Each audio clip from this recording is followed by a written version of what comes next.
ഒടുവിൽ bank charges റീകൺസിൽ ചെയ്യുമ്പോൾ എന്താണ് ശ്രദ്ധിക്കേണ്ടത്, എങ്ങനെയാണ് ചെയ്യുന്നത് നോക്കാം. ബാങ്ക് ചാർജസ് റീകൺസിൽ ചെയ്യുമ്പോൾ ബാങ്ക് 2 തരത്തിൽ നമുക്ക് സ്റ്റേറ്റ്മെൻറ്റ് തരാറുണ്ട്. ഉദാഹരണത്തിന് നമ്മളിവിടെ നോക്കുകയാണെങ്കിൽ അക്കൗണ്ടെങ്കിൽ ബാങ്ക് ട്രാൻസാക്ഷൻസ് എടുത്തു കഴിഞ്ഞാൽ ഇവിടെ 157.50, അതായത് 150 ബാങ്ക് ചാർജസും 750 വാറ്റും ഒന്നിച്ചിട്ടാണ് തന്നത്, ഒറ്റ ലൈനിൽ ഒന്നിച്ചിട്ടാണ് തന്നതെന്ന് വിചാരിക്കാം. നമുക്ക് സിമ്പിളാണ്. നമ്മൾ സാധാരണ നോർമൽ കേസിൽ റീകൺസിൽ ചെയ്യും പോലെ നമ്മളിവിടെ സെലക്ട് ചെയ്യുന്നു. നമ്മൾ ബാങ്ക് ചാർജസിന് ബാങ്ക് ഫീസ് എന്നാണ് ഇതിൻ്റെ ലെഡ്ജറിലുണ്ട് നോക്കുക. ബാങ്ക് ഫീസ് സെലക്ട് ചെയ്യുന്നു. ഇവിടെ 5% വാറ്റ് സെലക്ട് ചെയ്യുന്നു. ഓക്കെ, അത് കറക്റ്റായിട്ട് ബാങ്ക് വാറ്റ് ഇതിലേക്ക് പോകും, ക്ലിയർ ആവും. ഇനി ഈ രണ്ടിൻ്റെ കേസിൽ നമ്മൾ എന്ത് ചെയ്യണം, ഇത് സംഭവം അതേ മെത്തേഡ് തന്നെ ഉപയോഗിച്ചാൽ മതി. പക്ഷേ നമ്മൾ ഇതിനെയും സ്പ്ലിറ്റ് ചെയ്യും. ബാങ്ക് പറയുന്നത് ഇത് വാറ്റ് എന്നാണ്, പക്ഷേ നമ്മൾ ഇതിന് രണ്ടിനെയും സ്പ്ലിറ്റ് ചെയ്ത് നമുക്ക് രണ്ടും ചാർജാണ്. ഇതിൻ്റെ രണ്ടിനും കൂടിയിട്ട് ടാക്സബിൾ ചാർജസ് ആണ്. അപ്പം നമ്മൾ എന്ത് ചെയ്താൽ മതി, ഇപ്പം ചിലവ് ഈ ഒറ്റൊന്ന് ട്രാൻസാക്ഷൻ ഇട്ട ശേഷം ടാക്സ് റിപ്പോർട്ട് നോക്കിക്കഴിഞ്ഞാൽ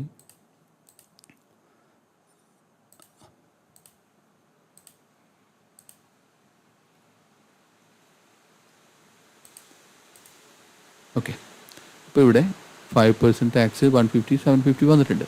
അപ്പോൾ നമ്മൾ അടുത്തത് ചെയ്യുമ്പോൾ അതേപോലെ തന്നെ ചെയ്താൽ മതി. നമ്മൾ രണ്ടും അതല്ലാതെ നമ്മൾക്കതിനെ വെറുതെ ഈ 750 നേരെ ഇവിടെ കൊണ്ടുപോയിട്ട് ബാങ്ക് ടാക്സിലേക്ക് ഇട്ടാൽ നമ്മൾ ടാക്സ് റിപ്പോർട്ടിൽ വരില്ല, കാരണം നമ്മൾ ഗ്രിഡ് സെലക്ട് ചെയ്യുന്നില്ല. അതുകൊണ്ട് ഈ രണ്ടിനെയും അതേപോലെ ചെയ്യാം. 150 നമ്മൾ ബാങ്ക് ഫീസാക്കുക. നമ്മൾക്ക് വേണമെന്നുണ്ടെങ്കിൽ ആദ്യത്തേനൊന്ന് റീസെറ്റ് ചെയ്യാം. ചെയ്യുന്നു, കാരണം എന്തായാലും നമുക്ക് ലെഡ്ജറിൽ ഇവിടെ നോക്കുമ്പോൾ കൃത്യമായിട്ട് കിട്ടും. നമുക്കിപ്പോൾ ഒന്ന് ടാക്സ് റിപ്പോർട്ട് നോക്കി നോക്കാം. നമ്മളിപ്പോൾ നോക്കുമ്പോൾ ബാങ്ക് ചാർജസ് വന്നിട്ടില്ല. ഓക്കെ, ഇനിയിപ്പോൾ നമ്മൾ നേരത്തെ നമ്മളത് നോക്കിയതുകൊണ്ട് അതിനൊക്കെ നമുക്ക് ആവശ്യമില്ല. അപ്പം ഇതിനെ നോക്കുമ്പോൾ എങ്ങനെ ചെയ്യാമെന്ന് പറഞ്ഞാൽ 2 എൻട്രി ആയിട്ട് ഇടാം. ഇതിനെ ബാങ്ക് ഫീസ് ഇടുന്നു,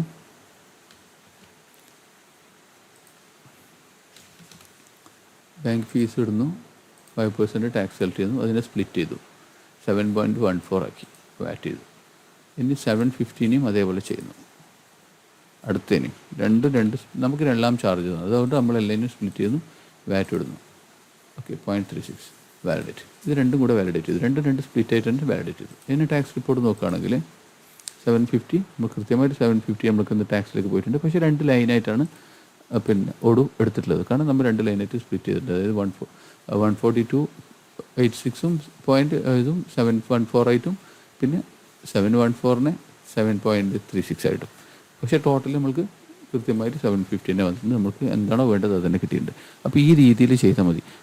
ശ്രദ്ധിക്കേണ്ടത്, ബാങ്ക് ചാർജസിന് ബാങ്ക് ചാർജസ് ആയാലും വാറ്റ് ആയാലും ടാക്സ് സ്റ്റേറ്റ്മെൻറ്റിൽ വാറ്റ് എന്ന് കാണിച്ചാലും ബാങ്ക് ചാർജസ് എന്ന് കാണിച്ചാലും നമ്മൾ അതിനെ ബാങ്ക് ചാർജസ് ആയിട്ട് തന്നെ എടുക്കും, വാറ്റ് ആയിട്ടല്ല എടുക്കുന്നത്. വാറ്റ് നമ്മൾ അതിൻ്റെ മുകളിൽ ടാഗ് ആഡ് ചെയ്യുന്നതാണ്. ഫോർ എക്സാമ്പിൾ, അതായത് 150 എന്ന് പറയുന്നത് ഇൻക്ലൂഡിങ് ടാക്സ് ആണ്, ഇതും ഇൻക്ലൂഡിങ് ടാക്സ് ആണ് എന്നുള്ള രീതിയിൽ നമ്മൾ ട്രീറ്റ് ചെയ്യും.